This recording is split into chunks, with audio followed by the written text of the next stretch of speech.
नमस्कार, जय हिंद। अभी मैं हूँ दुर्गावती नदी पर स्थित अकौड़ी पुल के नीचे। चूँकि बगल में अकौड़ी गांव है, इसलिए इस पुल का नाम भी अकौड़ी पड़ा। और सामने जो पुल देख रहे हैं इसको हम लोग बोलते हैं अकौड़ी पुल। आज से 3 या 4 साल पहले इस पुल को जर्जर होने की वजह से इस पर आवागमन को पूर्णतः बंद कर दिया गया था। भारी वाहनों का आवागमन पूर्णतः बंद था। लेकिन मैं देख रहा हूँ कि पिछले 1 सालों से, जबकि पुल इतना जर्जर अवस्था में पहुँच चुका है कि कभी भी कोई बड़ा हादसा हो सकता है, तो इस पुल को चालू करने का क्या मतलब है, ये मेरे समझ से परे है। क्योंकि मैंने सोचा कि अब तक किसी का इस पर ध्यान नहीं गया, तो क्यों ना मैं ही इस पर ध्यान आकर्षित कराता हूँ, आपको दिखाता हूँ कि। और ये जो पुल है, ये नया वाला पुल बन रहा है। इस पुल की जर्जरता को देखते हुए 3 साल पहले इस पुल के दाहिने तरफ एक डाइवर्सन भी बना था, जिस पर से होकर गाड़ियाँ, बस, ट्रकें गुजरती थी। लेकिन बाढ़ आने की वजह से या पानी का जब सैलाब इस नदी में आता है, तो हर बार वो डाइवर्सन बंद कर दिया जाता है। अब सरकार का जो भी मानक रहा हो, उस मानक के अनुसार ये पुल उस पर ये फिट नहीं बैठता था, जिस वजह से इस पुल को बंद किया गया था। लेकिन अब सोचने वाली बात यह है कि अगर ये पुल 4 साल पहले जर्जर था, तो 2 साल पहले इस पुल में ऐसा क्या, पुल के लिए क्या किया गया कि पूर्णतः आवागमन के लिए सुचारू कर दिया गया। इस पुल से होते हुए रोजीना सैकड़ों की संख्या में लोग इस पुल से आवागमन का काम करते हैं। मोहनिया से बक्सर पथ के लिए, मोहनिया बक्सर के बीच में जो मोहनिया से बक्सर को जोड़ने वाला जो मुख्य पथ है, उस पथ पर ही रामगढ़ से आप नुआव की तरफ बढ़ते हैं, तो रामगढ़ से 3 किलोमीटर आगे बढ़ने पर यह पुल उपस्थित है। अब मेरे समझ में ये नहीं आता कि अगर इस पुल को बंद किया गया था, तो पुनः इस पुल को क्यों चालू किया गया। बड़ा चढ़ाई में दिक्कत हो रहा है। अब मेरे समझ में ये नहीं आ रहा कि इस पुल को चालू करने का औचित्य क्या था। और कल को भगवान न करे पुल के ऊपर से कोई वाहन गुजर रहा हो, बस, ट्रक, और कोई अनहोनी हो जाए, तो इसकी जिम्मेदारी क्या पुल निगम की होगी, बिहार सरकार की होगी, यहाँ के लोकल प्रशासन की होगी, या हम जैसे नागरिकों की होगी। और किसकी लापरवाही होगी, ये तो खैर बात की बात है। लेकिन अभी इस चीज़ को जानना बहुत ज़रूरी है कि आखिर में ये पुल चालू क्यों किया गया।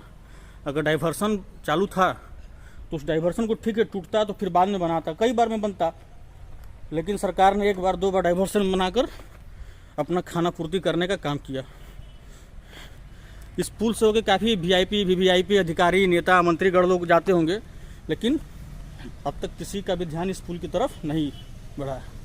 और ये सामने जो पुल देख रहे हैं आप, ये भी पिछले 2-3 सालों में ये पुल 2-3 सालों से बन रहा है।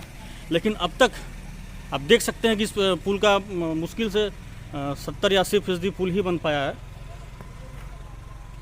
और दाहिनी तरफ जो आप देख रहे हैं, वही है वो डाइवर्सन जो बाढ़ के चपेट में आ गया और पूरी तरह से ध्वस्त हो चुका है। आइए हम आपको ऊपर से भी दिखाते हैं। अब मैं पुल के दूसरी तरफ आ गया हूँ, और सामने ये वही डाइवर्सन है जिसकी मैं बात कर रहा था। बाएं तरफ मेरे वो अकौड़ी पुल है। अब इस पुल की महत्ता मैं आपको समझा दूं। मोहनिया से बक्सर की दूरी करीब मान के चलिए 60 किलोमीटर है, 60 या 70 किलोमीटर। और उस 60 और रामगढ़ मुख्यालय से इस पुल की दूरी करीब 5 किलोमीटर है। यानी कि अगर आप मोहनिया से बक्सर जाते हैं, तो आपको इस पुल से होकर ही जाना पड़ेगा। सामने जो पुल दिख रहा है, तो अगर एक अनुमान लगाया जाए तो कम से कम हर रोज़ 100 से 150 बड़ी गाड़ियाँ और 400-500 छोटी गाड़ियाँ इस पुल से होकर गुजरती है। तो ऐसा तो है नहीं कि बहुत ही इंटरनल में ये पुल है। कम से कम जब आप मोहनिया से चलते हैं तो रामगढ़ मुख्यालय पार करके इस पुल को जाना पड़ता, फिर इसके बाद आपको नुआव थाना, फिर चौसा, फिर बक्सर। यानी कि एक बहुत ही परिवहन और आवाजाही के हिसाब से बहुत ही महत्वपूर्ण ये पुल है।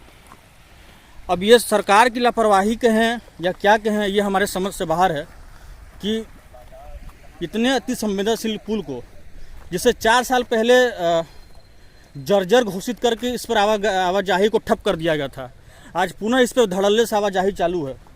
अगर कल को किसी भाई बहन बेटी माँ के साथ कोई अप्रिय घटना घटती है, अगर ये पुल गिरता है तो इस नरसंहार की जिम्मेदारी कौन लेगा? ये सवाल खुद से पूछिए। क्या इसके लिए सरकार जिम्मेदार होगी, प्रशासन जिम्मेदार होगी, कौन जिम्मेदार होगा? तो मेरा ये वीडियो बनाने का मकसद ये था कि आप तक इस पूरी घटनाक्रम को आप तक मैं रखूं, और उम्मीद करता हूं कि अगर वीडियो